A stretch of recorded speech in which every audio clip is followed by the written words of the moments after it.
No, the nigga Puff, like he called, we should kick it on telephone and shit after the Mase shit. Right. And the nigga be like, matter of fact, they sent me the girl pictures of this girl, like not the shit that y'all saw.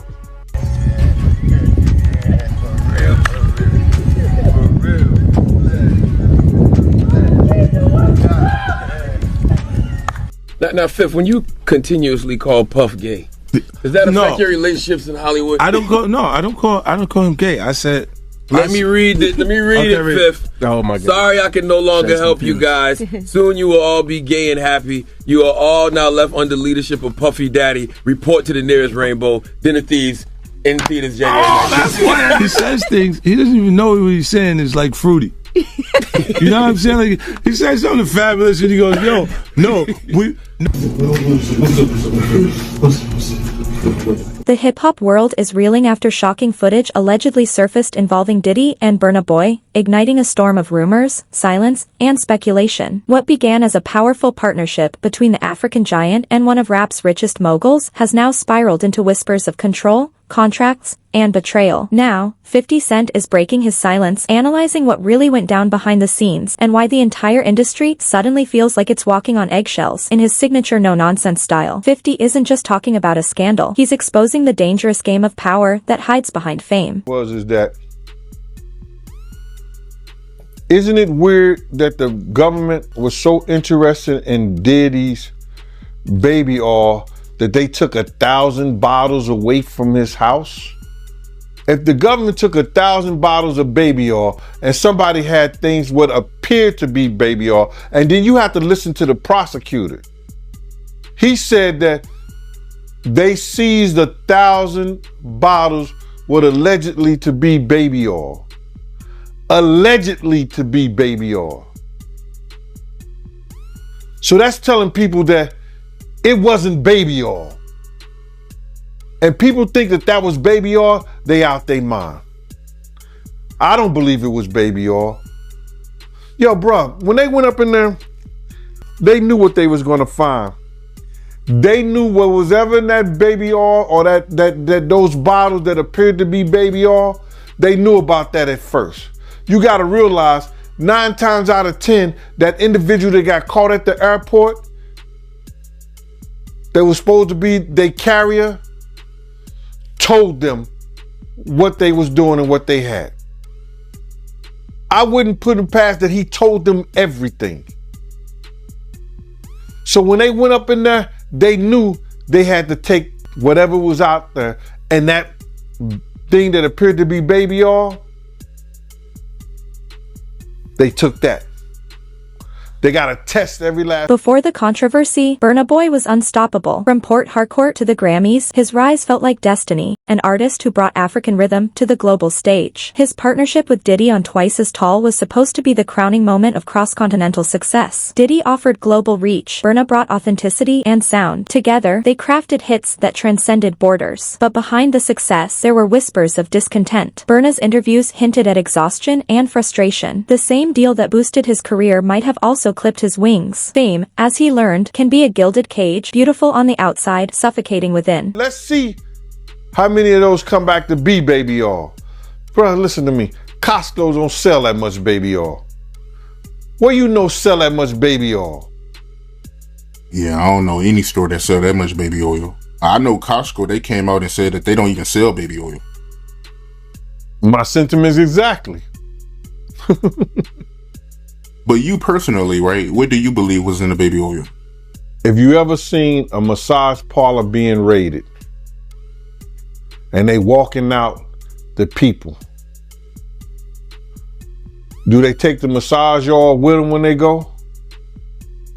No, they just walk out the people who are being arrested. If you ever seen a person getting arrested and the people being arrested in those brothel houses, do they take out the stuff in the brothel houses? No, they don't. They take the individuals who are being arrested out the brothel houses. For them to take 1,000 bottles of baby oil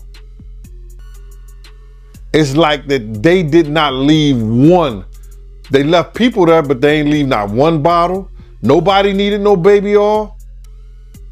So my whole thing about it is that there was something in that other than baby oil. That's why they took all the bottles.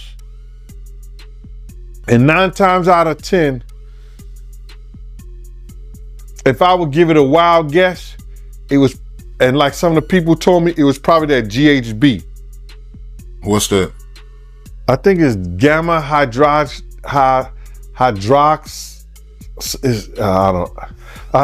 I looked it up, bro. Let me see. See if I can find it. I know this is just showing everything like that, but oh no. Let me. Yo, somebody tap dance or sing or do something, you know what I'm saying, while I'm doing this. Oh, here it go right here. It's gamma hydroxy butyric.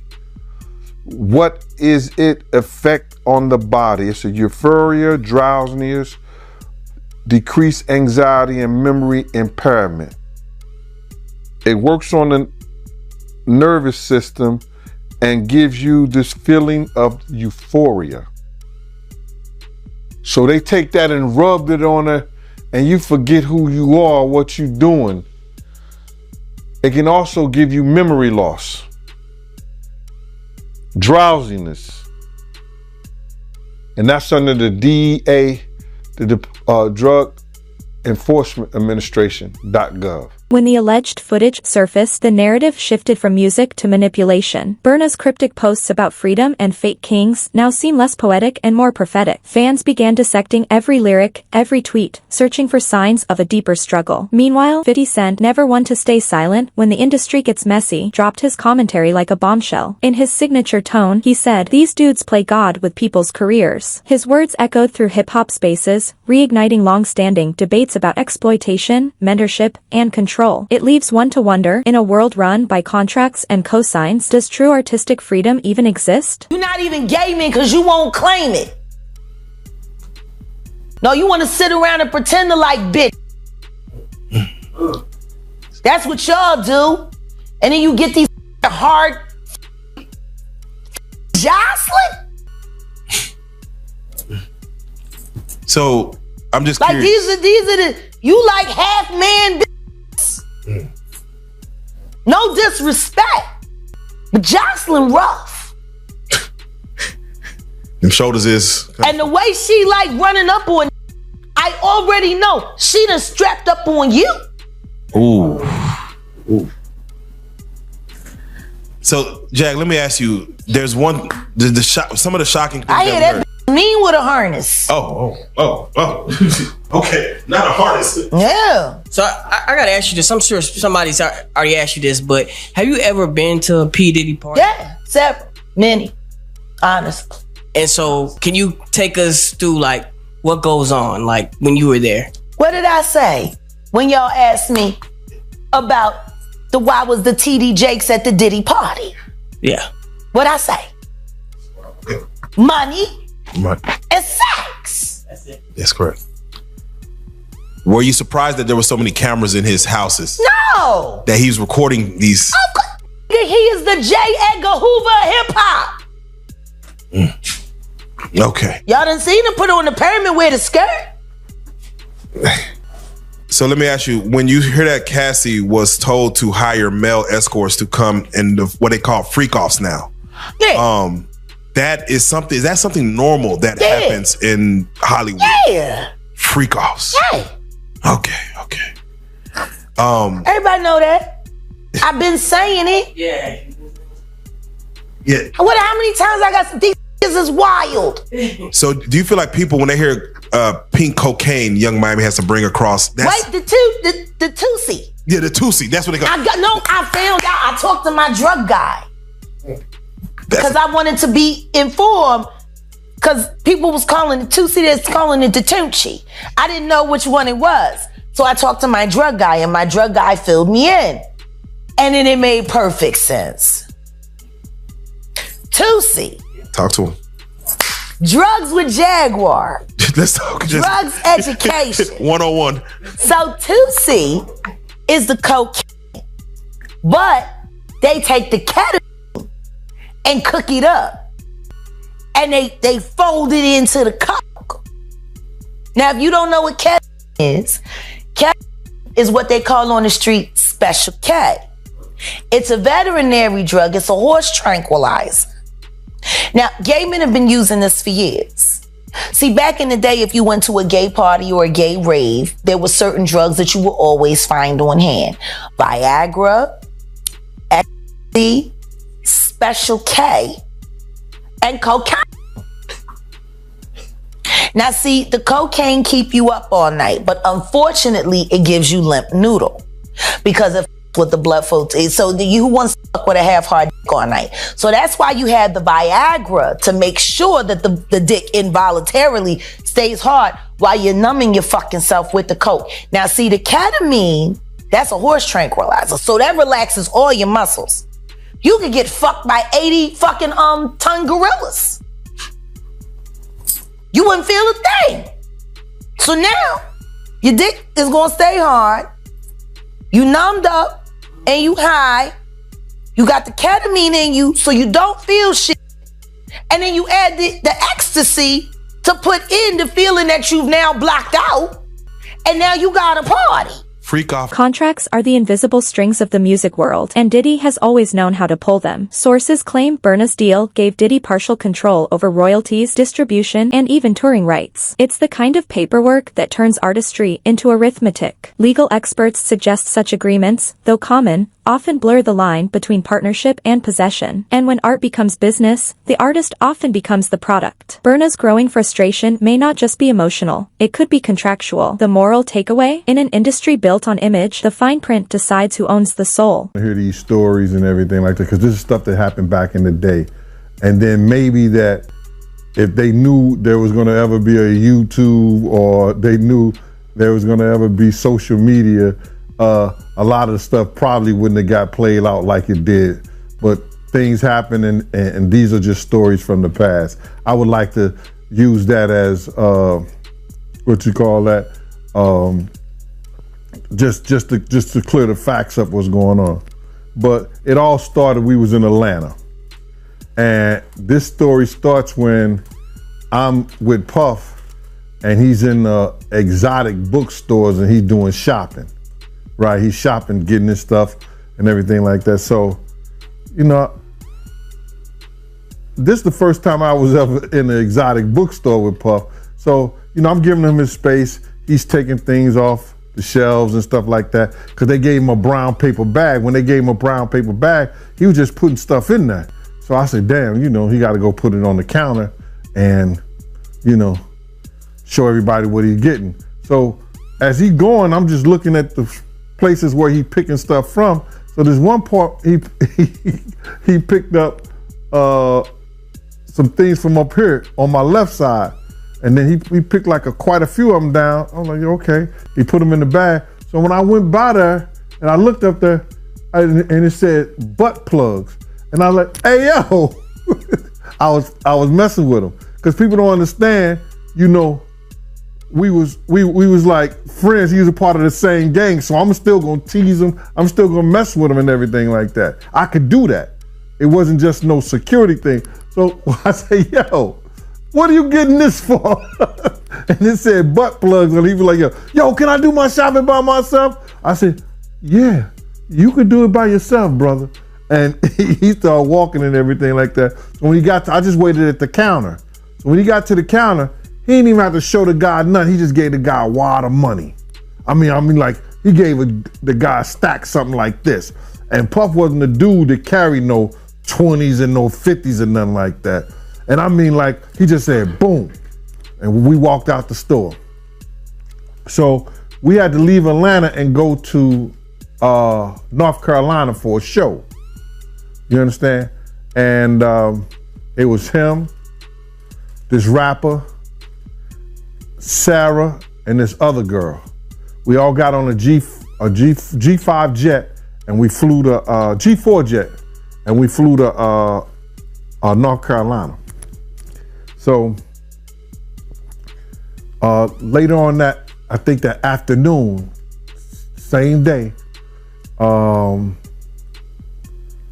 this rapper and him, they all in the room together.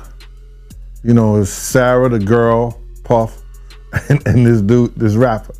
So, as the controversy grew, fans split into factions. Some accused Diddy of exploiting yet another rising star. Others claimed Burna was biting the hand that fed him. 50 Cent fanned the flames, saying, "That's why I own my masters. Nobody's ever going to play me." His statement wasn't just shade, it was a warning. This fallout reveals how easily mentorship can morph into manipulation, and how fast respect can turn into rebellion. Every alliance in hip-hop is a power play, and when egos collide, even million-dollar partnerships can shatter overnight.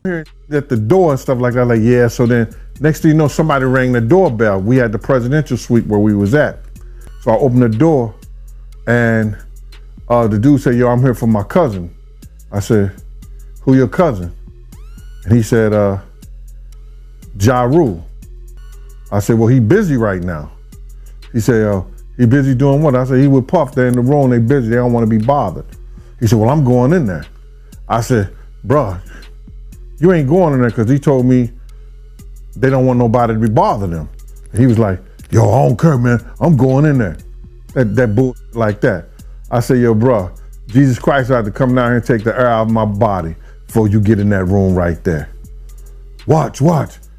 He tried to bum rush me. I grabbed his and threw him against the piano. When I threw him into the piano, Puff and Ja Rule runs out the room. Puff got his towel, Ja grabbing his towel, but they butt the naked. And so then Ja was like, "Yo, what's going on? Yo, G, that's my cousin." He know me well, you know, and Puff was like, "Yo, G, what happened?" I said, "He tried to get in the room. I told him he couldn't get in the room." And he was like, Puff looked at Ja. He said, "Yo," Ja said, "You ain't want to go in that room because there's a lot of freaking going on." So I was like, "Oh," he said it was a lot of freaking going on. So that was basically that story, man. You know what I'm saying? They went back in the room. Dude felt a certain kind of way, and he left out. So I seen them at the concert the next day, and they tried to, you know, form up against me. But my man Frank was like, I told my man Frank, I was like, "Yo, Frank, put yourself in that position. Somebody trying to get in the room, and Ja told you don't let nobody get in the room. What would you do?" Now, y'all can do whatever y'all want to do, man, but you know I ain't taking no losses. He said, "Yo, you good," and that was it. Bro, when Ja said, "You don't want to come up in there, a lot of freaky stuff is going on. You got to use your mind." What they was doing with those butt plugs. Right.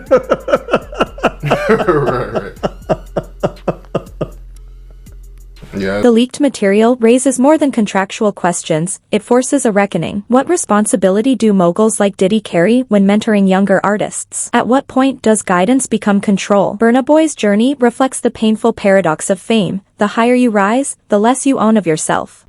He should have enough money to He check. put the boots to that girl. She's supposed to be a good bitch.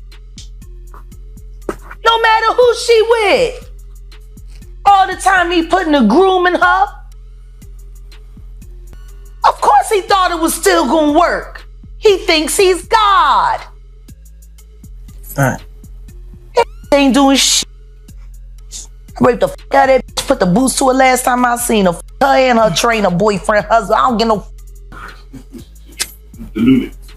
So you hear about stories of Diddy like shooting people, blowing up cars. Yeah. Is he this gangster that behind the scenes that is that him or is that people Shout around out to Wendy Williams, the first woman to uncover the homo thugs. That's what these down low bitches was called when Wendy first started talking about it in the 90s, the homo thug. She talking about Diddy. And then what's the stuff that's happening with Wendy Williams? Do you think this is all connection too? Of course. They've been waiting. He's been waiting. He was waiting for Kim. Remember? He was waiting. The casket was ready. She was literally casket ready. Some people are saying the whole Wendy Williams documentary that she's pretty much allegedly playing this way to keep herself safe from him, from any unaliving. It's been working for Orlando Brown. Why wouldn't it work for Wendy? To play crazy. Why wouldn't it work? Hey, no. Hey. The oosh gosh whoosh wash. Orlando's brilliant. Right. Yeah. Y'all spent time with him. We did. Yeah. He's highly intelligent. Yes. Imagine what it's been like to wear this character for this long. No. I can only... That he does is a character.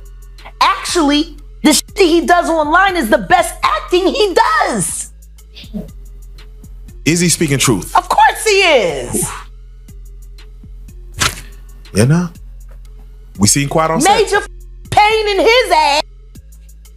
Literally. Since he was a kid. Man. And then eating milk, running the fuck around, talking about expensive pain in his ass. Wait, this is Philly you're talking about now. Wait a minute, Jack. Fuck me. Wait a minute. He's a fucking Fruit Loop. He Diddy fried. This is Philly. He's a deep fried period. He Diddy fried. He Diddy fried. He the Diddy do our bop. Fuck me. Real rap. You think that audio that they put out was real? Yeah, that was him. Nicki put that out there. That Nicki recorded that at the freak off in the Calabasas. Man. She been waiting to drop that shit on Meek. Oh, man. She just wasn't going to tell nobody it was Diddy. But now that Diddy out there, why not? So then who's the guy who's claiming he recorded it? Oh, somebody that got paid? Yeah, he said like I was standing somebody outside the door. that got paid. Yeah. Just like it wasn't seminal fluid that Justin Bieber was wiping away from his mouth when he brought his face up from Odell Beckham's groin in a club with Trey Songz on the lookout. The images are there. Diddy five.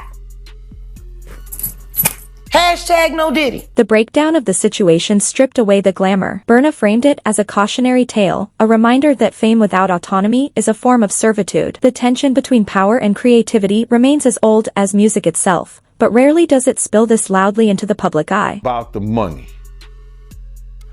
They saw what he did to Cassie. With the kicking, the punching. They saw what they did to Cassie. They know that nobody in America like that. So now, these people are represented by a brand. Whether it's something about the music, clothing, movies. They're not gonna come out and speak on nothing that has anything to do with them. And they praying that they not on the tape doing crazy stuff, being oiled up in the whole 9 yards. They praying. So until the feds say, hey, yo, listen here. We got you on, hey, buddy, we got you on this tape. And girl looked like she was pretty young. We're not gonna show it, but we need you to come and testify against Brother Love, P. Diddy, Puff Daddy, you know, Sean Combs. That's when they're gonna start talking. And they're not gonna be talking in his favor. When the feds come to them and show them what they got on tape, because if he had 250 tapes all over, 250 cameras all over the house, somebody got caught stealing a cookie out the cookie jar. It could be your favorite pastor. It could be your favorite politician. But they didn't think they was being watched and Brother Love was watching. Yeah, I mean, TD Jakes, he haven't even came out and said anything. And him and Diddy was real cool. Amen. Amen. Yeah, man. And I know the people in the congregation over there is shaking in their boots because this man then led them probably allegedly probably led them to damnation, because those people's hearts are going to be broken if that man is seen on those tapes doing anything. Because people always put their faith in the pastor instead of putting their faith in God. And what they need to do is understand that he's just a man. And he has a history. It's not looking too good for him. So you feel like celebs are worried that they might be on tape? Oh, they know. That's why they ain't speaking up or saying nothing. Yeah, I was at a Diddy party, but I know I ain't do nothing. When you don't know somebody's taping you, when you don't know that somebody is videoing you in some kind of form of fashion, you got that alcohol, you got the drugs in you, they're a little loose, bruh. They let down all their inhibitions. The music is pumping. He said it himself. He got it so hot in there that you got to take your clothes off. He said that himself, bruh. So a lot of them, like what he said? I think a lot of them was being swallowed. Have you ever been swallowed? They tell off on themselves all the time, man. You just gotta listen. But why do you think Diddy had all them hidden cameras? Bruh, when you that powerful, you didn't get that powerful without having 1 or 2 or maybe 3 ups on somebody. Diddy always been the type of individual that want to have ups on the next person no matter what they was doing. Like, he always played artists against each other. He did it to Big, he did it to Craig Mack. You understand? I said before, he did the stuff to Ja Rule. You know what I'm saying? So had the ups on Ja Rule so he could go after Jay-Z. You understand what I'm saying? So he always played those kind of up games on people.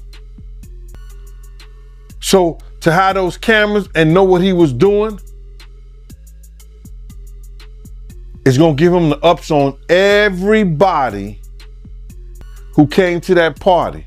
Even your favorite basketball player. Ain't no party like a Diddy party.